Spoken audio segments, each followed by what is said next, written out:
I'll be talking about some DC20 magazines. Now you may be thinking, Demps, why are you spending money on magazines? You won't get rich by 2028 if you keep this up. But don't worry, I'm a master in the skill of influence due to being an influencer, so I was able to acquire them for free. But seriously, a few times the coach has mentioned how content creators should contact him so they can get added to the influencer list, and I wasn't exactly sure what that entailed or if I'd qualify. In fact, originally I was going to wait till I gained 100 subscribers, but close enough. So I sent an email asking about it, and I got a response welcoming me to the influencer program, along with a second email where I was sent every magazine for free, along with a short video from the coach. Now, I'm not trying to brag, I will later, but this just shows that the coach is very generous and has extremely low standards. I really appreciate it though, especially the video I was sent. For context, at the time my newest video was the player options I want in DC20 video, and in that video I mentioned how I want there to be an explosion spell. Nothing fancy, just a spell called either explosion or explode that creates an explosion. And here's the video I was sent.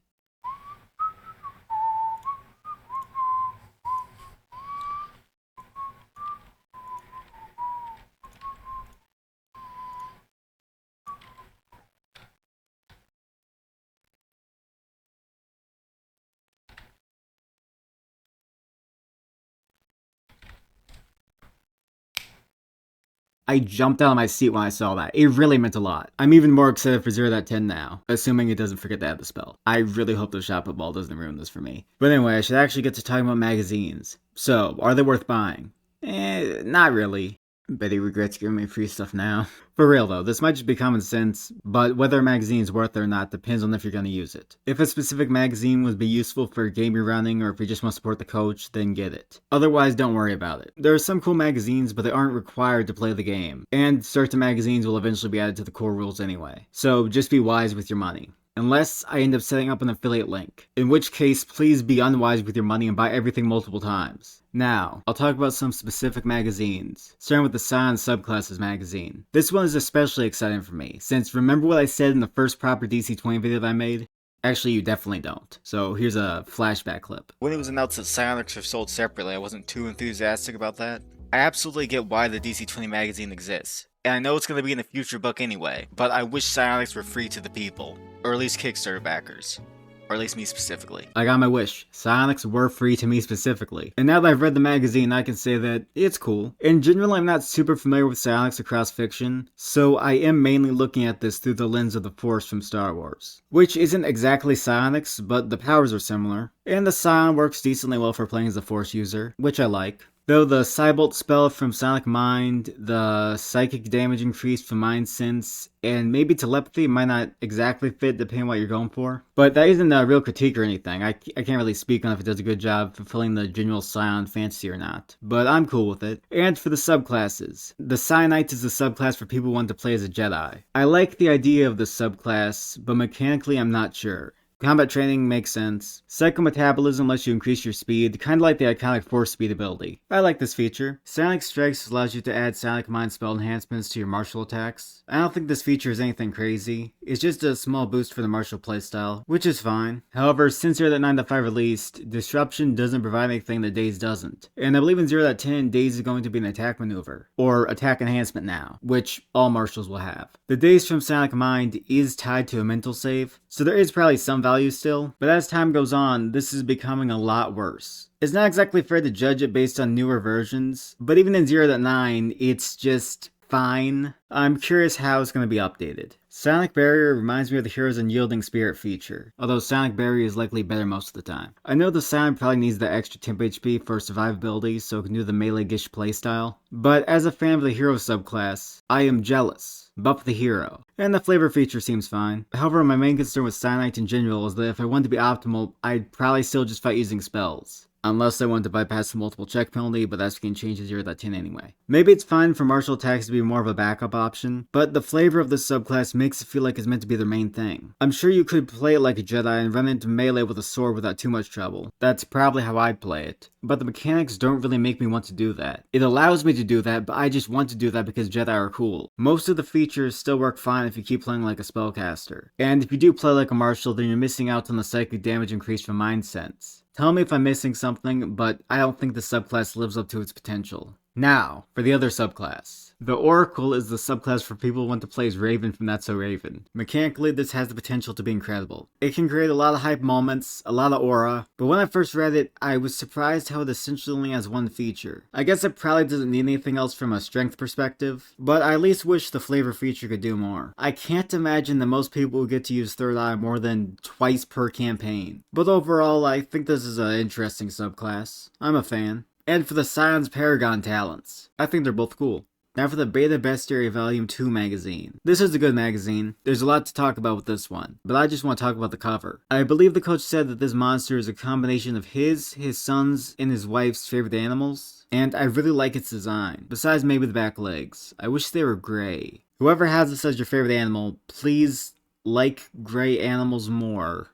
I don't know. But the actual issue I have with this is that there isn't a stat block for it. This magazine has a monster creation guide, so maybe it's just supposed to represent a custom monster that you could create. Though I'd like it to be a proper monster. It's too cool looking to not have a stat block. I feel clickbaited. Now for the Expanded Ancestry Options magazine. This is the main magazine I wanted to talk about, since I want to compare the official Gremlin Ancestry to my homebrew Gremlin Ancestry. Here's the Gremlin homebrew I made, and here's the official. I successfully predicted that they'd have small sized and climb speed, but small sized was basically guaranteed, and the coach did mention them maybe having a climb speed before, so not exactly the craziest guesses, but I'll take it. Sneaky is a nice trait. I'm not sure how strong it is, but I like that there's a trait related to hiding. I hope Halfling gets this as an option too. I accept that the lucky Halfling agenda has ended, but the hiding Halfling agenda remains strong. I want each ancestry to have a good amount of their own unique traits, and I think in some cases this magazine overdoes it with repeats. But the Goblin also has Sneaky, so it's already repeated. Might as well give it to Halflings too, come on. Thriller doesn't have a time limit or anything specified. I assume that's a mistake since the champion had something similar with their combat readiness feature, where until end of combat duration had to be added later. Surprise! I don't have any issues with, but it feels like the kind of trait that could have really strong interactions in the future. I'm curious how good it'll be. Deft Footwork is just a halfling trait, but in my homebrew I had a trait called Daft Footwork, which was meant to mirror Deft Footwork. The choice to just give them Deft Footwork is probably more useful and sensible, but I prefer my weird idea.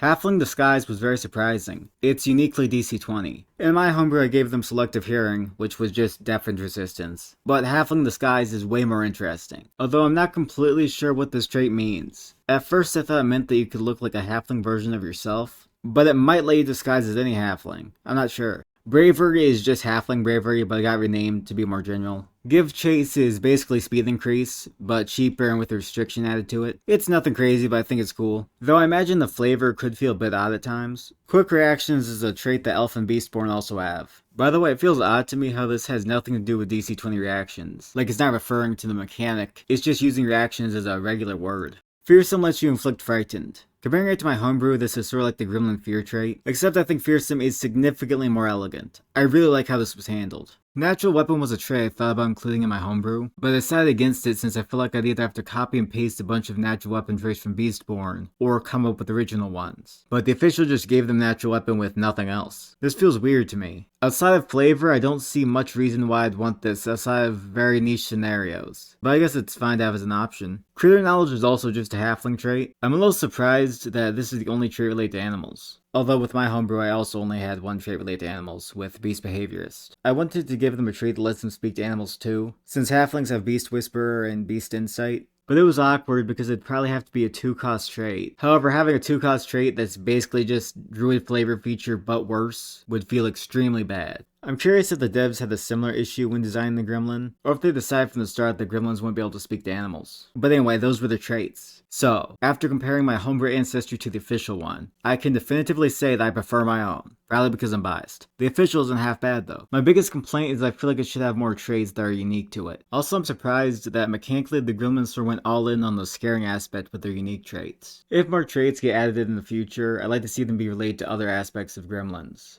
Now, for the other ancestries. I won't go as in depth with these ones, but I'll at least give my general thoughts. So, Goblin. Mechanically, they might be my favorite out of these ancestries. I like goblins. I'm like the anti-Jontron. Terrorborn is my least favorite. They feel very similar to dwarves, and most of their unique traits don't feel unique or exciting to me. Burrow Speed and Tremor Sense are kinda an interesting combination, but those traits aren't unique, so I'm not too excited by it. Also, dwarves have Tremor Sense. Resilient Form is just a slightly different physically sturdy, and I do like Mold Earth. I think it's a neat minor trait. Stone Blood, Tough, Toxic Fortitude, Thick Skinned, and Slow Moving are also dwarf traits, though Slow Moving used to be called Short Legged. Tunnel Explorer is simple. It does vaguely remind me of Earth and Knowledge, but it's fine. Earthwalker is basically the Elves' Agile Explorer trait, but cheaper and with the restriction added to it. I don't mind it. Superior Tremor Sense is just a Tremor Sense upgrade. Insulated Skin is technically unique, but it's just elemental damage reduction. Natural Armor isn't unique. And Bludgeoning Weakness is a simple negative trait, but I like the flavor of it.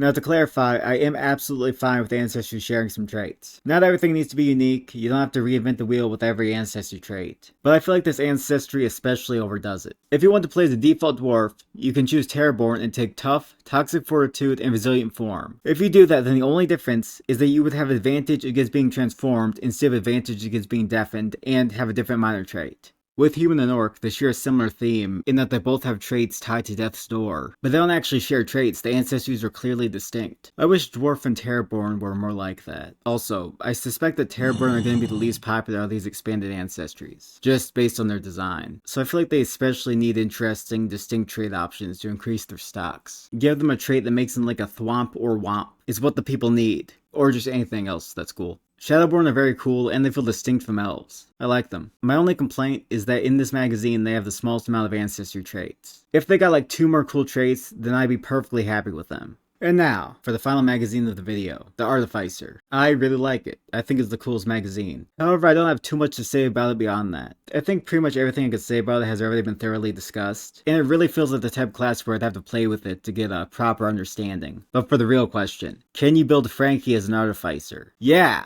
Kinda. You probably won't be a super, but with some reflavoring you can at least be decently accurate. Okay, that's it, bye.